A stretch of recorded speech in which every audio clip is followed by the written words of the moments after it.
la parole à Pape Djibril Fall, vraiment qui, comme vous le connaissez peut-être pour certains, qui travaille à la TFM aussi, et qui vraiment dit a un franc-parler pour dire les choses, comment elles doivent se dire. Donc Pape Djibril, sans pour autant tarder, je ne pas arriver à s'il vous plaît, si on peut juste se concentrer un peu, qu'on puisse continuer très rapidement pour passer après à autre chose. Merci beaucoup. Asalaamaaleykum maa ngi leen di nuyu kilifa yi fekk principal bi ak personnel bu CM bi di nuyu aussi membre ONG bi di remercier El Hadj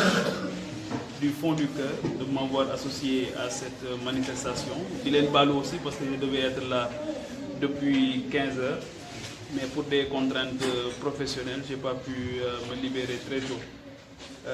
Di kontaan trop aussi si ñëw pour échanger avec les jeunes filles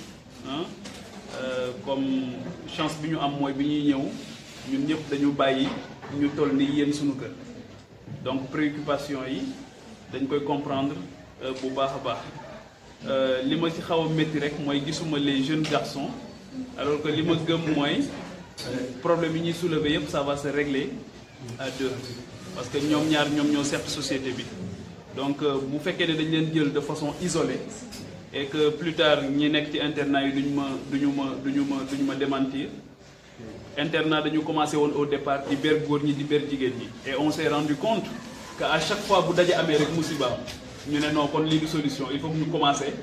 di leen gëmloo ne leen vous devez être ensemble te ngeen comprendre yéen ñaan ñëpp les limites yi nga xamante ni kenn ku ci nekk war na ko exercer ci moromam pour ñu mën a dund boo xamante ni dund bu intéressant lay doon donc ce qui est intéressant aussi mooy que ñu amee débat bi ci école kilifa bi doon wax léegi wax na ci ay points yu intéressant mooy école d'abord il faut que ngeen comprendre lan la et c'est extrêmement important bon man jëluma parole pour wax leen école mooy lan yéen a ma ko gën a xam ak ban rôle la war a jouer ci seen vie maintenant ak ci seen vie bi nga xamante ni moom mooy ñëw. Est-ce que da ngeen di ñëw école tey pour consacrer xool leen bala ngeen di toll nii seen yaay xëy suba sang leen wutal leen ngeen kii ñi nga xam dañ leen daan yóbbu pour ñu jël kaar seen yaay fajar yooyu yëpp mu doon sacrifier ak yéen nelaw yi ngeen sacrifier ak nelaw yi ngeen yàq ak li ñu daj pour jënd leen kay ak digg ak yooyu yëpp est-ce que da ngeen di bàyyi ba après 8 ans 9 ans ngeen xëy loolu yëpp jël ko sànni ko géej daal di bàyyi loolu yëpp tout tombe à l'eau est-ce que loolu ngeen bëgg. Donc, je pense que ça c'est extrêmement important ngeen def prise de conscience ci sacrifice yi seen waajur jot a def d'abord et ensuite ngeen ñëw nag yéen pour xool sacrifice yi ngeen def d'abord ñaata temps ngeen di passer à l'école en réalité c'est votre dañuy wax deuxième famille sax mais c'est votre première famille parce que li ngeen fiy passer ci temps du ngeen ko passer ailleurs est-ce que léegi da ngeen di jëlaat temps boobu ngeen di passer fii nekk fi ba pare mel ni nekkoo fi c'est ça le gâchis. mooy boo ñëwee école xamal ne yaa ngi école prise de conscience encore nga xam ne yaa ngi école léegi nag boo xasee ne yaa ngi école léegi dafa am sacrifice yu mu laaj sacrifice yooyu mooy dootoo def lenn lu dul jàng sama papa dafa ma doon wax ne jàng dafa fiir loo ko booleel rek mu nangu ko jàng dafa fiir loo ko booleel rek mu nangu ko loolu mooy bu njëkk bi beneen bi mooy yéen ñi ci wax lu dul dëgg foog ne c'est fini vous avez réglé le problème non ça va revenir un jour et ce sera fatal pour vous. Donc bu leen fen day leen wax dëgg parce que dëgg lu mu métti ci instant bi nii après daf lay jëriñ mais fen lu mu neex après dafay métti après le regret sera amer donc apprenez à dire la vérité. beneen bi mooy li ma wax léegi ne c'est à la maison qu'on apprend seen heure yi ngeen di am seen kër mettre leen ko à profit lisez énormément def leen seen exercice seen xarit bu leen di fréquenter te du leen jàngloo. du leen fonkloo seen papa ak seen yaay du leen fonkloo seen maître séparé wu leen xam leen ne c'est un ennemi seen noon la kooku seen noon la ça je vous le dis et je vous parle en connaissance de cause quand on avait votre âge am nañ ñoo xamante ni gisoon nañ seen attitude à l'école tey jii ñoo ngi regretter amèrement pourquoi ñun privation yi ñu amoon privation mooy ñun on n'avait pas la possibilité de faire tout ce qu'on voulait ki doon ñu ko sant ñun dañu doon ñaan mu dee alors que tey jii bu ñu sañoon mu dund at yu dul jeex parce qu'il nous a rendu un énorme service. téléphone yi ngeen di wax ni damay lire keroog benn interview boo xamante ni jabaru Barack Obama moo ko def muy Michelle Obama muy wax ci ñaari doomam yi jigéen Chacha ak Malia. dama leen di wax de koo xamante ni papam mooy le président le plus puissant au monde muy Barack Obama bi ñu nekkee Maison Blanche dama leen koy misaal la kër gi dàq ci àdduna bi kër gi ëpp sécurité ci àdduna bi kooku papaam ak yaayam lu ñu bëgg mën nañ ko am à la minute. Michelle Obama mu ne ñaari doom yi Chacha ak Malia mu ne amuñu sax compte Facebook mu ne duñu seetaan télé du lundi au vendredi mu ne samedi rek la ñuy seetaan film mooy l'incroyable famille Kardashian mooy waaw te mu ne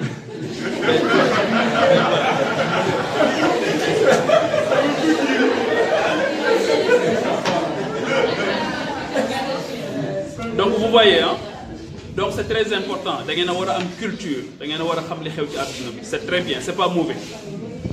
ah mu ne je continue toujours ci li ma leen doon nettali mu ne du lundi au vendredi du ñu seetaan télé mu ne benn film la ñuy seetaan muy boobu ñoom Kim mu ne te mënu leen a xam ni muy méttee Barack Obama bu ñuy seetaan film boobu déglu leen bu wax de ñooñu ñoo ëpp puissance ci kaw suuf yéen tey am na ci ñoo xam ne bu ñu bëggoon dem Magic Land rek amuñu lu leen fa dugal. am na ci ñoo xamante ni ci yéen tey seen papa ak seen yaay amuñu doole wutal leen abonnement canal am na te ñoom lépp disponible na ci ñoom ñu privé seen bopp lu toll noonu parce que ñàkk bi ñu koy ñàkk seetaan mais du leen wàññi dara rien du tout yàlla sedd na ne si vous continuez à connaître ces films là par cœur à connaître les acteurs de ces films par cœur dans 10 ans di ngeen di dem di def casting pour nekk acteur parce que di ngeen rater seen vie te ñooñu ngeen di gis di leen ñee dund gi ñuy dund c'est faux amul man am naa ci xarit yoo xamante ni xam naa leen yenn saa yi man la ñuy yónnee message pour ma wari leen 5000 francs des fois man lañ naan est-ce que doo ma al sa mbubu bi pour ma tourner ko des fois ñu ci bari xam naa leen foofu ñoo xamante ni seen vie yàqu na ñii divorcé nañ ñii am nañ benn doom ba dem toog c'est ça que vous voulez am doom joo xam du ngeen xam kan mooy papam wala am doom joo xamante ni après papam dafa leen fay bàyyi wala mu leen di dóor ci kanamam c'est ça que vous voulez le savoir nag Cheikh Anta Diop dafa wax ne il anoblit maanaam daf lay goreel day tax nga mën a siggi day tax nga mën a taxaw day tax nga fekk ñu xeeb sa papa xeeb sa yaay ci biir famille nga xëy am xam-xam nekk docteur en médecine docteur en philosophie jàng-jàng bu wër xoolal sa papa sa yaay lañ doon jooy yëpp corrigé nga ko tey man su ma génnee télévision ba def loo xamante ni nit ñi dañ koy rafetlu sama yaay dafa may woo mu ne ma sentiment de fierté bi ma am rek doy na sëkk moo ma gënal ay milliards.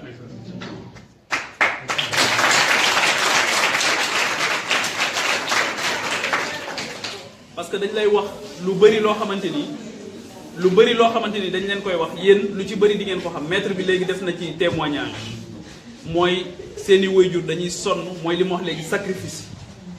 Ces sacrifices-là su fekkee ne amu leen ci prise de conscience xam li leen war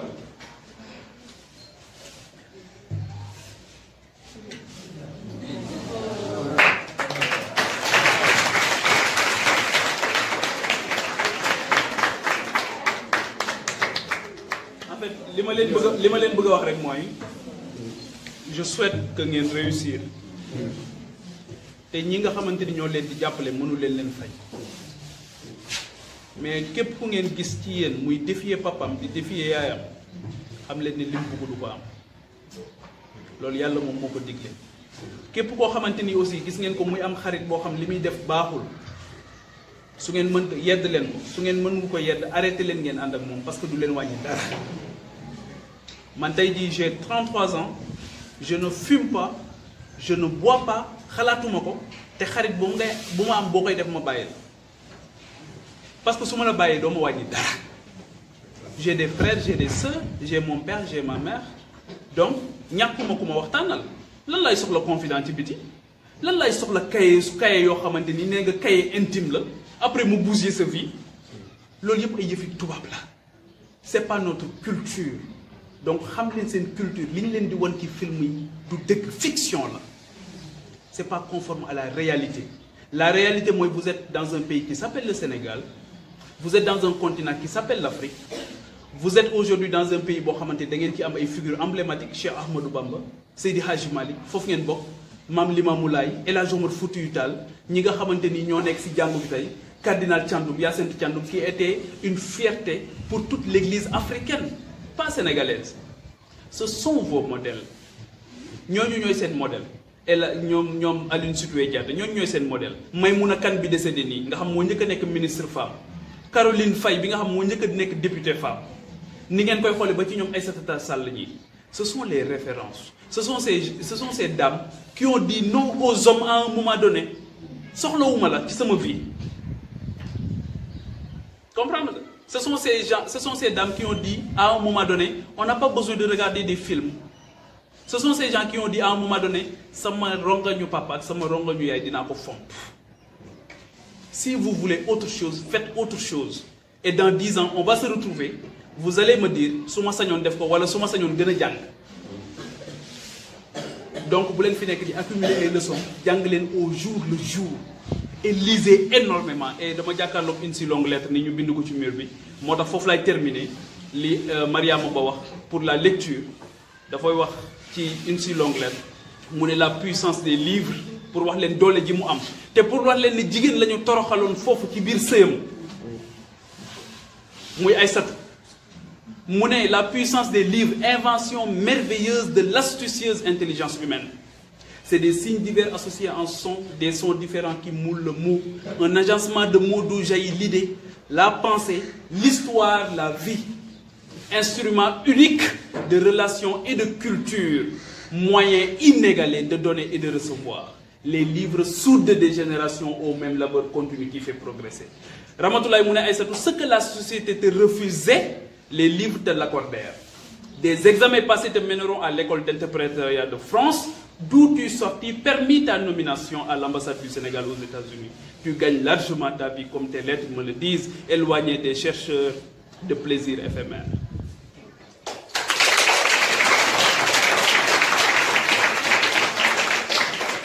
Donc, il n'y a pas de secret. Moment bien lisez. Comment on ouvre au programme avec la lire, moi lire. Parce que vous ne pouvez lire, vous êtes obligé. Mais vous voulez un livre. Vous ne pouvez pas lire.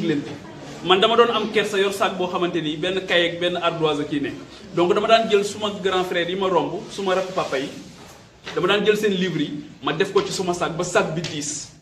suma amulal leçon quand bi may def primaire sama livre lay réciter je parcourisais chaque jour bu len nelaw mukk te amul mot bu bess bu ngeen xam si vous le faites vous verrez la différence rapidement sacrifice la laaj nak ma ngi len di gërëm bu baax.